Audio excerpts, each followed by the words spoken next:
എല്ലാവർക്കും ദൈവശബ്ദം കേൾക്കാൻ സാധിക്കുമോ? അതോ ഇതൊക്കെ ചിലർക്ക് വേണ്ടി മാത്രമുള്ളതാണ്? ഇതിൻ്റെ ഉത്തരമാണ് ഞാൻ സംസാരിക്കുന്നത്. യേശുക്രിസ്തു ഉയർത്തെഴുന്നേറ്റ് ജീവിക്കുന്നു എന്ന് വിശ്വസിക്കുന്ന, അതായത് രക്ഷിക്കപ്പെട്ട എല്ലാവർക്കും ദൈവശബ്ദം കേൾക്കാം.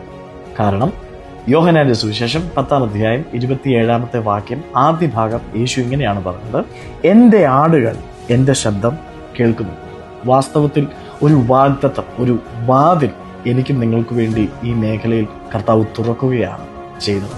എന്നാൽ കൂടുതലും ആളുകൾ എക്സ്പെക്ട് ചെയ്യുന്നത് അനുഭവങ്ങളാണ്, ഓഡിയബിൾ ആയിട്ടുള്ള വോയിസ് കേൾക്കാൻ. ഉറപ്പായിട്ടും പറയാം, ഓഡിയബിൾ ആയിട്ടുള്ള വോയിസ് കേൾക്കാൻ സാധിക്കും.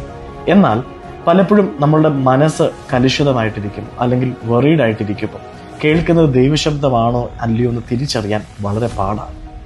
ഏറ്റവും അധികം ക്ലാരിറ്റിയോടെ കർത്താവ് നമ്മളോട് സംസാരിക്കുന്ന മാർഗം എഴുതപ്പെട്ട ദൈവവചനത്തിലൂടെയാണ്. അതുകൊണ്ട് ഏറ്റവും അധികം കർത്താവിൻ്റെ വോയിസ് കേൾക്കാൻ ആശ്രയിക്കാവുന്ന മാർഗമെന്ന് പറയുന്നത് ദൈവവചനമാണ്.